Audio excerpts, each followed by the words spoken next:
नमस्कार, हमारे खास कार्यक्रम में आपका स्वागत है। मैं हूं आपके साथ विजेंद्र। छत्तीसगढ़ में कोयले को लेकर सियासी बवाल मचा हुआ है। पूर्व मुख्यमंत्री डॉक्टर रमन सिंह कोयले के ट्रांसपोर्टिंग में कमीशन का आरोप भूपेश सरकार पर लगातार लगाते रहे हैं। इस मामले को लेकर विधानसभा के सदन में भी आज पूर्व और वर्तमान मुख्यमंत्री आमने सामने नजर आए। देखिए हमारी खास रिपोर्ट। पूर्व मुख्यमंत्री डॉक्टर रमन सिंह ने विधानसभा में प्रश्नकाल के दौरान गारे पलमा कोल ब्लॉक रायगढ़ के कोल ट्रांसपोर्टेशन के रेट और टेंडर में गड़बड़ी का आरोप लगाते हुए मामला उठाया। वहीं रमन सिंह ने कहा कि ट्रांसपोर्टेशन के लिए दुगने दर पर टेंडर दिया गया है, जो SECL का रेट है उससे कहीं ज्यादा है। अतिरिक्त पैसा कहां जा रहा है, इस मामले में पूर्व मुख्यमंत्री रमन सिंह और मुख्यमंत्री भूपेश बघेल आमने सामने हुए। इस मुद्दे पर सत्ता पक्ष और विपक्षी सदस्यों के बीच काफी देर तक तीखी बहस हुई। अंत में बीजेपी के सदस्यों ने मुख्यमंत्री के जवाब से असंतुष्ट होकर सदन से वॉकआउट किया। इस मामले में मुख्यमंत्री भूपेश बघेल ने कहा, किलोमीटर के हिसाब से SECL खदान के भीतर ट्रांसपोर्टेशन के लिए रेट निर्धारित है।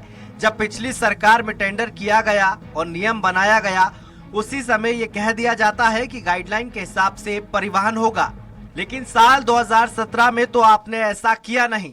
जब आप मुख्यमंत्री थे तब आपने जो नियम बनाया वही है। अलग अलग खदानों के लिए अलग अलग रेट आता है। रमन सिंह ने कहा, SECL ने इसे लेकर नोटिफिकेशन जारी किया है।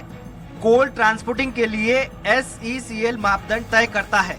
SECL जब गाइडलाइन तय कर चुका है, फिर छत्तीसगढ़ का उपक्रम क्यों रेट तय करेगा?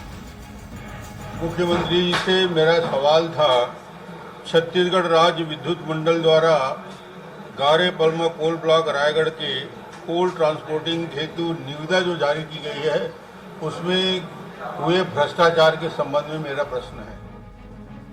वहीं सीएम भूपेश बघेल ने कहा कि सारे नियम पिछली सरकार के समय बने। उसके बाद वो कहते हैं कि SECL में जो रेट है उसके हिसाब से क्यों नहीं करते, ये शर्त उन्होंने क्यों लागू की। SECL 0 से 3 किलोमीटर, 3 से 10 किलोमीटर और 10 से 20 किलोमीटर तक के परिवहन किए गए। यहाँ 40 से 80 किलोमीटर का है। दूसरे जो NTPCL और जो दूसरे थर्मल कोल प्लांट है, उसमें जो दरें हैं उससे कम ये टेंडर हुआ। तो सारे नियम हैं वो पिछली सरकार के समय बनी। उसके बाद अब वो कहते हैं कि ये SECL में जो रेट है उसके हिसाब से आपने क्यों नहीं किया, तो ये शर्त आपने क्यों उस समय नहीं लागू किया। और SECL में 0 से 3 किलोमीटर, 3 से 10 किलोमीटर, 10 से 20 किलोमीटर तक के परिवहन किए। और उसके बाद भी ये केवल आरोप लगाने के लिए वो प्रश्न कर रहे हैं, जबकि सारी प्रक्रिया उनके कार्यकाल थी। बहरहाल कोयले की ट्रांसपोर्टिंग में गड़बड़ी को लेकर विपक्ष सरकार पर आरोप लगा रहा है। वहीं सरकार विपक्ष के तमाम आरोपों को खारिज कर सारे नियम पूर्ववर्ती रमन सरकार के ही बनाए जाने की बात कह रही है। अब देखना होगा ये आरोप प्रत्यारोप कहां जाकर खत्म होगा। स्वराज एक्सप्रेस के लिए रायपुर से दिलीप साहू की रिपोर्ट। तो इस मसले पर चर्चा करने के लिए हमारे साथ जुड़ गए अमित श्रीवास्तव जी, कांग्रेस प्रवक्ता, नवीन बारकेंडे जी, पूर्व विधायक हैं, बीजेपी नेता, आपका भी स्वागत है। हमारे साथ जुड़ गए हैं राम अवतार तिवारी जी, वरिष्ठ पत्रकार। मेरा पहला सवाल है कांग्रेस प्रवक्ता से। अमित जी, रमन सिंह कह रहे हैं कि आपकी सरकार ने डबल कॉस्ट में टेंडर बुलाए हैं, जो एक्स्ट्रा पैसा है वो कहां जा रहा है, पूछ रहे हैं आपसे। ये पूरी तरीके से विजेंद्र जी केमिकल लोचा, और भाजपा के लोग दो कामों में बड़े माहिर होते हैं, आधे समय सच को छुपाते हैं और आधे समय झूठ को फैलाते हैं जी। और यही पूर्व मुख्यमंत्री जी कर रहे हैं। आपको मैं बता दूं कि सारे नियम पिछली सरकार में बने, उसके बाद वो कहते हैं कि SECL में जो रेट हुआ उसके हिसाब से क्यों नहीं करते। यह शर्त तो उन्होंने ही बनाया था। और जिस प्रकार से अभी मुख्यमंत्री जी ने कहा कि SECL परिवहन में 0 से 3 किलोमीटर, 3 से 10 किलोमीटर और 10 से 20 किलोमीटर तक परिवहन किया जाता है, और यहाँ 40 से 80 किलोमीटर तक का है। जो दूसरा जो NTPCL है और दूसरे थर्मल प्लांट है, उसमें जो दरें हैं उसमें ये टेंडर हुआ है। तो क्लियर है ये बात कि केवल आरोप लगाने के लिए भाजपा के लोग आरोप माहौल बनाने के लिए सब कर रहे हैं, और मुझे लगता है उनके पास ना तो कोई साक्ष्य है ना कोई प्रमाण है। पूर्ववर्ती सरकार के समय सारे नियम बने, तो मुझे लगता है कि क्रिस्टल क्लियर है कि आपके समय ही आपने नियम बनाए, और आज जो आप प्रश्न कर रहे हैं मुझे लगता है यू आर हाईली कंफ्यूज। तो भाजपा के लोगों को पहले आत्मचिंतन करना चाहिए। और पूर्ववर्ती सरकार में तो पूर्व मुख्यमंत्री विश्व के प्रथम मुख्यमंत्री थे जिन्होंने कहा था 1 साल कमीशन खोरी मत करिए, हमारी 30 साल सरकार रहेगी, और इन 4.5 सालों में एक भी आरोप हमारे पे वो नहीं लगा पाए। यही उनकी तकलीफ, वेदना और पीड़ा है। क्योंकि जब लोग कहते हैं कि तरक्की का गढ़ छत्तीसगढ़, और जब लोग कहते हैं भूपेश है तो भरोसा है, तो भाजपा के लोगों को लगता है कि अभी हम इनके कद काठी का कोई लीडर हमारे पास है नहीं, और पूरी तरीके से भाजपा छत्तीसगढ़ में मुद्दा विहीन हो चुकी है। और अगर आप देखेंगे तो विधानसभा में भी इनका परफॉर्मेंस जो रहता है, जब कहते हैं ना कि उस चर्चा में इनको भाग लेना चाहिए और पार्टिसिपेशन करना चाहिए, तो उस चर्चा से ये भाग लेते हैं। भाग लेना चाहिए, पार्टिसिपेट करना चाहिए, तो चर्चा से भाग नवीन जी आऊंगा, इस पे जवाब ले लेते हैं। नवीन जी, तमाम आरोप आपकी पार्टी पे लगा रहे हैं, वो कह रहे हैं कि आप लोगों के पास मुद्दा ही नहीं है, मुद्दा विहीन हो गई है आपकी पार्टी। नवीन जी, और हम विधानसभा में प्रश्न खड़ा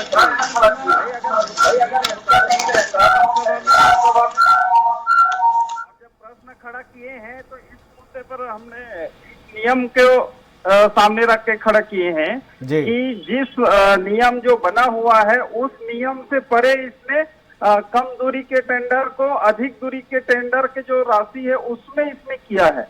उसमें जो गलत टेंडर किया है उस पर हम बोल रहे हैं, और इनका कहना है कि हम जो है टेंडर को निरस्त भी नहीं कर सकते। तो भाई जब निरस्त कर ही नहीं सकते और गलत तरह से आप करेंगे, नियम के विपरीत करेंगे, तो भाई इसमें जो घपला घोटाला हुआ है उसी को तो हमने उठाया है, और सदन में जो बात हमने रखे हैं और सदन में स्पष्ट भी हुआ है, और इसी चीज के लिए तो हम कह रहे हैं कि भाई जो गलत काम किए हैं और गलत काम करेंगे तो उस पर कार्रवाई भी होनी चाहिए। और इसी में तो हम कह रहे हैं कि यहाँ जिस नियम के अंतर्गत कम दूरी के जो ट्रांसपोर्टिंग में अधिक दूरी के ट्रांसपोर्टिंग की जो राशि को जोड़ते हुए उसको पेमेंट किया जा रहा है, तो गलत जब आपने टेंडर किया और राशि उसका गलत दे रहे हैं, यहीं पर तो घोटाला और घपला बेईमानी हुआ है। अब उसी चीज को तो सामने रख रहे हैं, क्या बोलते हैं, सदन के सामने और न्यूज के सामने रख रहे हैं जी, सदन के सामने और न्यूज के सामने रख रहे हैं, जनता के सामने रख रहे हैं। ठीक है नवीन जी, आऊंगा दोबारा आपके पास, पे रुक करूंगा राम अवतार तिवारी जी का। तिवारी जी, कैसे देखते हैं बीजेपी एक फिर से घेरने की तैयारी में सरकार को? पहले पीएम आवास के नाम पर घेर रही थी, अब ये कोयला ट्रांसपोर्टिंग में घोटाले के नाम पर घेरना चाहती है भूपेश सरकार को।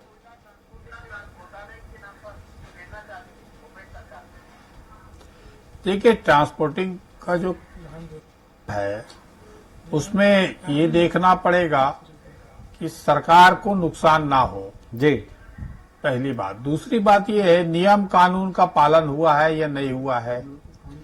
जो नियम कानून का पालन पिछले वर्षों में होता रहा है, वैसे पिछले वर्षों में जो टेंडर होते रहे हैं उसकी प्रक्रिया क्या थी, भाजपा शासन के समय प्रक्रिया क्या थी, अभी टेंडर की प्रक्रिया क्या है, इसकी जांच करनी चाहिए और जो दोषी लोग हैं उसको कार्रवाई होनी चाहिए जी। इस तरह के टेंडर के बड़े खेल में, क्योंकि ये करोड़ों अरबों का काम है, कोई एक दिन का काम है नहीं, कई सौ ट्रक रोज जी कोयला निकलना है और विद्युत मंडल को देना है। ये पालेगरमा से लेकर विद्युत मंडल जो है विद्युत मंडल को देगा, और इसमें जो सप्लाई है ट्रकों के माध्यम से होगा। ट्रक के माध्यम से जो हो रहा है सप्लाई जी, उसका रेट ज्यादा है, वो महंगा हो गया है। उसमें और प्रतिभागी थे जो लोग टेंडर मांग रहे, क्या उनको टेंडर नहीं मिला गया, क्या उनका रेट अच्छा था।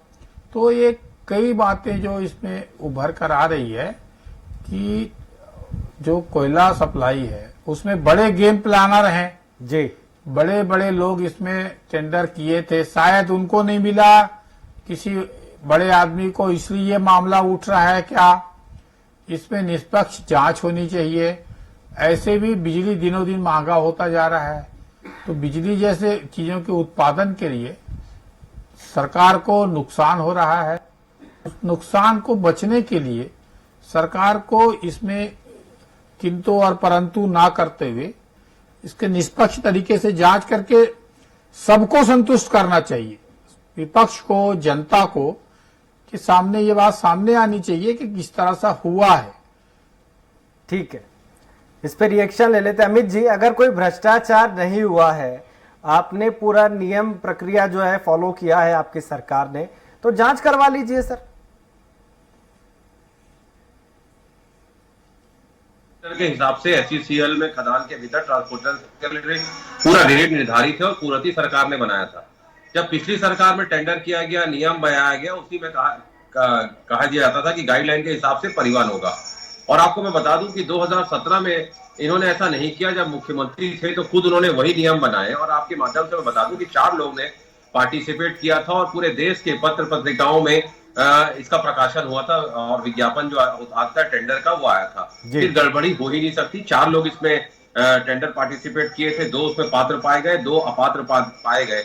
और उसको पूरा नियम के तहत मैंने जैसा कहा ना, और आपने कहा है, मैं आपको बता दूं कि अगर छत्तीसगढ़ में कोई गलत काम करेगा तो निश्चित तौर पे उसकी सजा सिर्फ और सिर्फ एक ही जगह है, छत्तीसगढ़ की जेलें। मैं बड़ी जिम्मेदारी के साथ आपको कह रहा हूं कि आज मुख्यमंत्री जी ने भी कहा कि भाई आप सिर्फ आरोप लगाने के लिए आरोप मत लगाइए, नियम, शर्तें, कानून के तहत सब कुछ आपकी सरकार ने बनाया, हम उसको अडॉप्ट बस कर रहे हैं। और आपने आपके माध्यम से अगर ये आरोप लगा रहा है तो निश्चित तौर पे कोई प्रमाण, उसका कुछ डॉक्यूमेंट, कुछ डेटा, सारा कुछ देना चाहिए। लेकिन मुझे लगता है सदन में मुख्यमंत्री जी ने जो कहा ना कि ये केमिकल लोचा है और 2211 के रेट में परिवहन होता ही नहीं, सारे नियम और शर्त इन्होंने ही बनाए।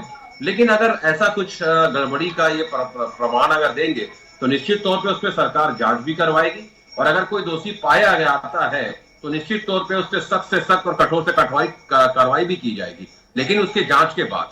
ठीक है नवीन जी, जैसा कि आपने सुना अमित जी को, वो कह रहे हैं कि नियम आपकी सरकार ने बनाए, प्रक्रिया जो थी वही प्रक्रिया अपनाई गई है जो आपकी सरकार के टाइम अपनाई गई थी, तो फिर भ्रष्टाचार कैसे हुआ?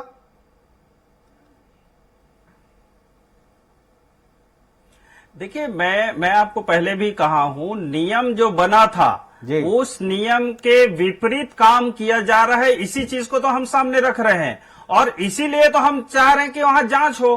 पर जांच क्यों नहीं करवा रहे हैं? अगर आपको लग रहा है कि वो खाली आरोप है और आप सही हैं तो भाई जांच करवाओ ना।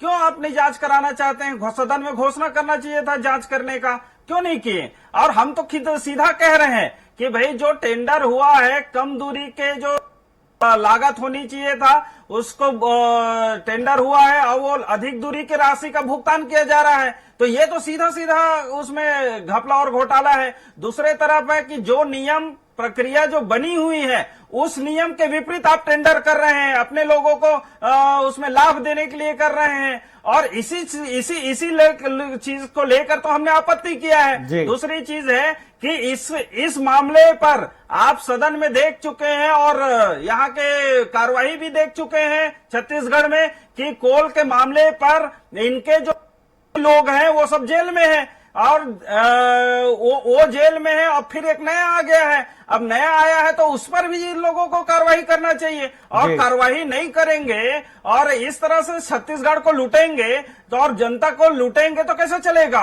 और उसी चीज का तो हम आपत्ति दर्ज करा रहे हैं। और मैं कहता हूं कि इतने आप घोटाले घपले करने के बाद आप में हिम्मत नहीं है फिर जांच कराने का, आप भाग रहे हैं सदन के कार्रवाई और आपकी जिम्मेदारियों से। यही है आपका फिर। ठीक है राम अवतार तिवारी जी, कोयला कहीं ना कहीं आ ही जाता है छत्तीसगढ़ की सियासत में। कभी सरकार कहती है कि केंद्र सरकार हमको हक का पैसा नहीं दे रही है, रॉयल्टी नहीं दे रही है कोयले की। अब रमन सिंह बोल रहे हैं कि इसमें टेंडर में गड़बड़ी हुई है, ज्यादा पैसा दिया जा रहा है ट्रांसपोर्टेशन के लिए। कैसे देखते हैं आप इस चैप्टर को पूरे?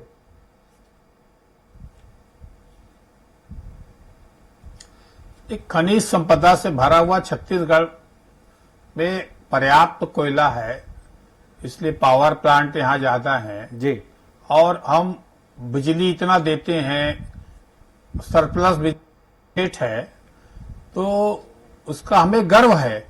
मगर अब उसके आड़ में अगर किस तरह की घटनाएं हो रही है तो देखा जाना चाहिए, क्योंकि ये तो पहले का से अभी नहीं हो रहा है, ये भाजपा सरकार के समय की चलते जा रहा है। अभी का पहली बार टेंडर दिए हों, पहली बार किसी ने सप्लाई शुरू किया हो, नहीं है। और इसमें प्रमुख भूमिका भी अदानी का है। अदानी को मिला है जो कोल ब्लॉक है वो राजस्थान के साथ है, और अदानी इसमें शामिल है। जो सीधा पेमेंट है वो अदानी को होता है, और अदानी के जुड़े हुए हैं, बड़े बड़े बिल्डर इसमें लगे हैं, बड़े प्रमोटर जो गाड़ियां वाले लगे हैं। तो इसमें ज्यादा से ज्यादा जो जांच है वो निष्पक्ष हो जाए, और एसीसीएल से रेट कम है तो या ज्यादा है, तो ज्यादा रेट है तो क्यों है रेट ज्यादा, इसकी समीक्षा होनी चाहिए, और जो दोषी लोग हैं उस पर कार्रवाई होनी चाहिए। देखिए, शिकवा शिकायत और विधानसभा मामला उठाने से बात सामने आ गई, इसके पहले कि हम लोग ने ये खबरें छापी है जी। खबर को छापने के बाद हमने बताया था कि इस तरह की लफड़ेबाजी हुई है, कहीं न कहीं पर इसमें लूप पोल है। तो लूप पोल को ज्यादा से ज्यादा खत्म करने के बाद सरकार का धन बचेगा, सरकार की इमेज अच्छी बनेगी, और सरकारी संसाधन है इसका दुरुपयोग नहीं होनी चाहिए। नहीं तो सेवा के आड़ में मेवा खाने का काम जो इस तरह टेंडरों में चलते हैं उससे बचा जाना चाहिए, और जो सही लोग हैं जो भी इस मामले में ठीक है तिवारी जी, इस पे रिएक्शन ले लेते हैं। अमित जी, काम कराना तिवारी जी कह रहे हैं आपकी सरकार को जांच करानी चाहिए ताकि दूध का दूध पानी का पानी हो जाए, और दूसरी बात एक और कि इसमें कम दूरी में ज्यादा ट्रांसपोर्टेशन का चार्ज दिया जा रहा है, तो कहीं ना कहीं जनता का पैसा बर्बाद हो रहा है, भ्रष्टाचार है ये। तो फिर ये आपको मैं बता दूं कि किलोमीटर के हिसाब से ही एसईसीएल के खदान के भीतर का ट्रांसपोर्टेशन का रेट निर्धारित है जी। और जब पिछली सरकार में टेंडर किया गया था उस समय नियम बनाया गया था, और 2017 में जब इन्होंने किया तो इसे अपनाया भी नहीं। लेकिन मैं फिर आपके माध्यम से कह दूं कि अलग अलग खदानों के लिए रेट भी अलग अलग होता है, दूरी और निर्धारण जो रहता है। एसईसीएल लेके से नोटिफिकेशन भी जारी किया, और कोल ट्रांसपोर्टिंग के लिए एसईसीएल ने मापदंड तय किया है। जब एसईसीएल ने गाइडलाइन तय कर दिया है, किया जा चुका है, तो छत्तीसगढ़ का उपक्रम रेट तय नहीं करेगा। मैं आपको जिस प्रकार से मैं आपको बताना चाहता हूं कि लगातार, जैसे मैंने आपसे कहा कि सरकार जांच कराने के लिए बिल्कुल तैयार है, कहीं कोई दिक्कत नहीं है, और छत्तीसगढ़ में अगर कोई गलत किया है तो मैंने कहा ना उस पर सख्त से सख्त और कठोर से कठोर कार्रवाई होगी जी। लेकिन फिर मैं आपके माध्यम से कहता हूं विजेंद्र जी कि जब नियम पूर्ववर्ती सरकार ने बनाए हैं, सारा कुछ उनके हिसाब से ही चल रहा है, और आज जब इस सरकार में ये बैठे विपक्ष में बैठे हैं तो अपने ही नियम को उल्टा कहना मतलब फिर ये माफी मांगे हमारे से, छत्तीसगढ़ की जनता से, कि हमने गलत नियम बनाया था और 15 सालों तक हमने उस नियम को फॉलो किया जिससे छत्तीसगढ़ के लोगों को आर्थिक हानि हुई। तो फिर मतलब ये माना जाना चाहिए। तो कहीं सिर्फ इसलिए कि सियासत आपको करना है और सिर्फ आरोप के लिए आप आरोप लगा रहे हैं, तो मुझे लगता है कि ये दुखद है राजनीति में।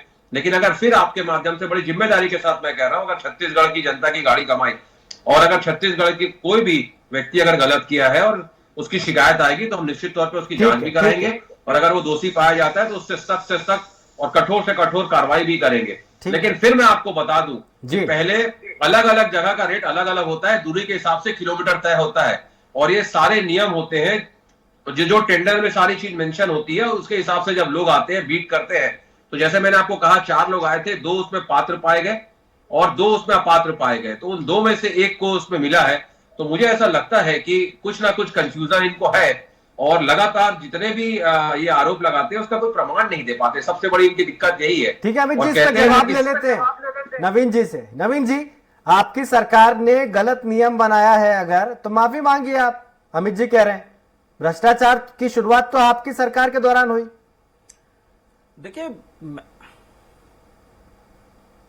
देखिए ऐसा है कि ये तो अपने आप से भागने की बातें हैं। अगर हम कहेंगे कि भाई कांग्रेस की सरकार ने नियम बनाया था और वो आज भी चल रहा है, तो ऐसे कोई बनेगा क्या? मैं कह रहा हूं कि नियम तो कोई भी सरकार बनाती है, नियम से ही बनाता है। गलत और घपले घोटाले तो नियत में रहता है। भूपेश बघेल जी के नियत में घपले और घोटाले हैं, तभी उनसे जुड़े हुए लोग आज जेल के अंदर है। आप बताइए, उनके निज सचिव भी रहे हुए लोग जो है अंदर है, अभी तक जेल में है। अगर ये नहीं होता, उनके नियत साफ रहती, तो क्या जेल में रहते क्या उन लोग? दूसरा चीज है, चावल में घोटाला हुआ। आज चावल में घोटाला हुआ, वो सदन में आया, ने माना, और सरकार मानने के बाद कार्रवाई किसके ऊपर किया जा रहा है कि छोटे छोटे कर्मचारियों के ऊपर किया जा रहा है, और उसका पूरा हिस्सा खा गया है वो सरकार। तो सरकार जो है अपनी गलती छुपाने के लिए दूसरे की बलि चढ़ाता है। अब इसमें कोल ब्लॉक में भी अगर गलत नियम के विपरीत काम हुआ, ये हम आरोप लगा रहे हैं। नियम गलत है ये नहीं कह रहे, नियम के विपरीत आपने काम किया है, और नियम के विपरीत आपने काम किया है तो भाई उस पर जांच क्यों नहीं करना चाहते? टीवी में तो आप कह रहे हैं कि हम जांच करेंगे। नवीन जी, जब आपकी सरकार थी, नियम आपने भी बनाया, लेकिन नियम को फॉलो आपने भी नहीं किया। सीएम ये कह रहे हैं। और मैं तो नवीन जी, मैं तो मेरा सवाल तो सुन लीजिए सर। सीएम कह रहे हैं कि नियम आपने 2017 में बनाया, लेकिन आपने खुद उसको फॉलो नहीं किया, बाईपास किया उस नियम को।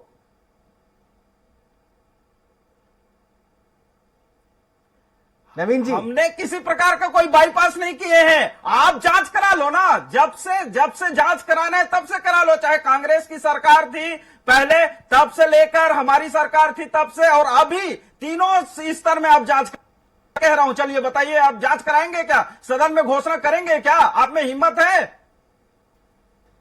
ठीक है, अमित जी वो कह रहे हैं कि जांच कराइए, और एक अहम बात उन्होंने कही है कि अगर नियम के विपरीत काम हो रहा है तो सरकार का काम है जांच कराना, और आपको तो जांच इसलिए भी करानी चाहिए ताकि अगर बीजेपी के शासनकाल में भी कोई घोटाला हुआ है तो वो भी आप जनता को बता सके। निश्चित तौर पे मैंने आपको कहा ना, शिकायत आई है तो उसकी जांच भी होगी और दोषी को उस पर कार्रवाई भी की जाएगी। लेकिन आपने जितने भी प्रश्न किए, मैं आपको बता दूं कि जितने भी इन्होंने आरोप लगाए उसके कोई प्रमाण ये नहीं दे पाए, उस पर प्रमाण देने में ये अक्षम साबित हो रहे हैं। और आपके माध्यम से विजेंद्र जी मैं कहना चाहता हूं कि आपने जितने भी प्रश्न अभी आदरणीय भाजपा के सम्मानित प्रवक्ता नवीन जी से कहे, उसका जवाब उनके पास नहीं था, इधर उधर की वो बात कर रहे थे। तो मैं आपके माध्यम से एक किसी की पंक्तियां मुझे याद आ गई कि साहिब की सियासत का इतना सा फसाना है, साहिब की सियासत का इतना सा फसाना है, पर बस्ती भी जलाना है और इनके प्रवक्ताओं को आके चैनल में मातम भी मनाना है। तो ये छत्तीसगढ़ की जनता सारी चीजों को समझती है। और लगातार आप सोचिए ना, विश्व के प्रथम मुख्यमंत्री जिन्होंने कहा था 1 साल कमीशन खोरी मत करिए, 30 साल हमारी सरकार रहेगी, तो ये तो इनका चाल चरित्र और चेहरा था। और छत्तीसगढ़ की जनता कहती है, छत्तीसगढ़ की जनता विजेंद्र जी कहती है कि कैसे करें भरोसा, बीजेपी के स्वभाव में ही है धोखा, झूठ फरेब और धोखा, यही तो है 15 साल की सरकार का लेखा जोखा।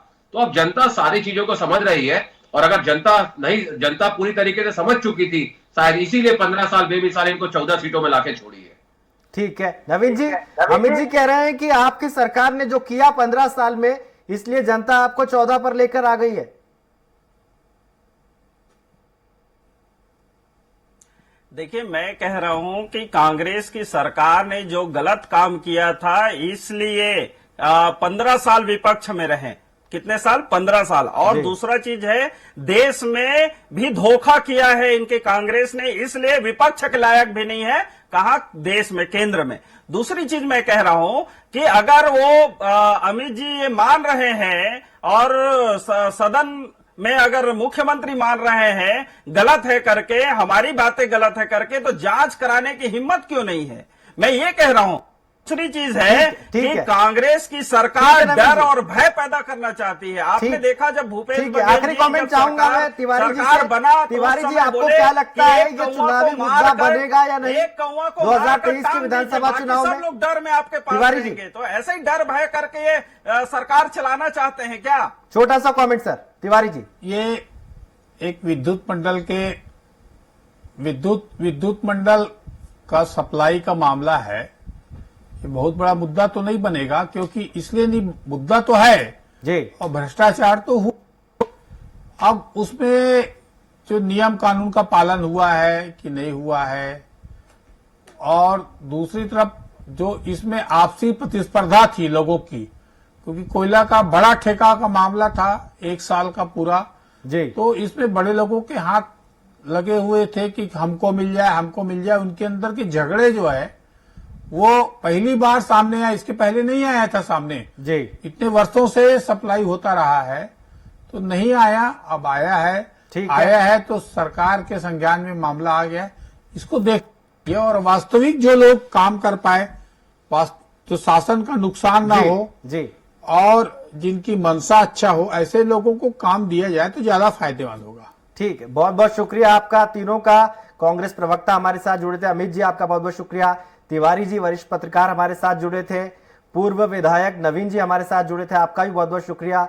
बीजेपी लगातार सरकार को घेरने की कोशिश कर रही है, लेकिन हर बार वो अपने प्रयास में विफल साबित हो रही है। एक बार फिर सरकार पर निशाना पूर्व सीएम रमन सिंह ने साधा है। ऐसे में देखना होगा ये वार असरदार होगा या बेअसर होगा, ये तो चुनाव के नतीजों में नजर आ ही जाएगा। चर्चा में आज के लिए इतना ही। आप देखते रहिए स्वराज एक्सप्रेस। नमस्कार।